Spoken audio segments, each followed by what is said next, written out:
அன்பு தமிழ் நல்லுள்ளங்களே, நான் முத்தியாகுமரன் பேசுகிறேன். பாராளுமன்றம் இன்று மோடி அரசு தலைமையில் ஒரு மசோதாவை அமைச்சரவை நிறைவேற்றியிருக்கிறது. ஒரே நாடு ஒரே தேர்தல் என்ற அவருடைய முழக்கம் இன்று இந்தியாவெங்கும் ஒரே நாளில் தேர்தல் நடத்தி இவிஎம் மிஷின் மூலம் தில்லுமுள்ளு செய்து ஆட்சியை தொடர்ந்து இருப்பதற்கான யுக்தியை கையாளுகிறார்கள். ஆனால் இந்த நாடு பல மாநிலங்களை கொண்ட ஒன்றியம் என்பதை அவர்களுக்கு புரிய வைக்க வேண்டிய தருணம் இந்திய ஜனநாயக சக்திகளுக்கு வந்துவிட்டது என்றே கருதுகிறேன். அப்படி இருக்கையில் நாம் நீதிமன்றங்களை நாடி நீதியை பெறலாம் என்றால்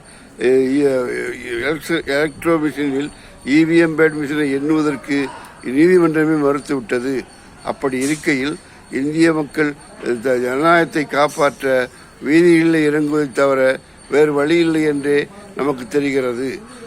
மோடி அரசு மக்கள் மீது, பெருவாரியான மக்கள் மீது ஜிஎஸ்டி வரியை போடுவதும், பெட்ரோல், கேஸ் சிலிண்டர், டீசல் போன்ற விலைகளை குறையாமல் அதானியை கோடீஸ்வரராக்குகின்ற முயற்சியில்தான் முழுமையாக இருக்கிறது.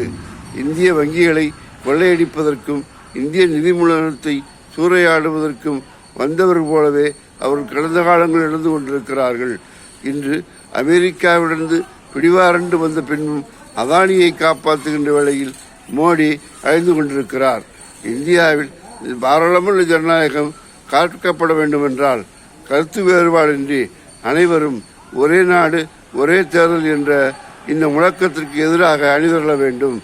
அவர்கள் நினைத்ததை நடத்திவிட முடியும் என்று நினைப்பதை நாம் முறியடிக்க வேண்டிய, ஜனநாயகத்தில் நிறைவேற்ற வேண்டிய காலகட்டத்தில் இருக்கிறோம் என்பதை கூறி விடைபெறுகிறேன். வணக்கம்.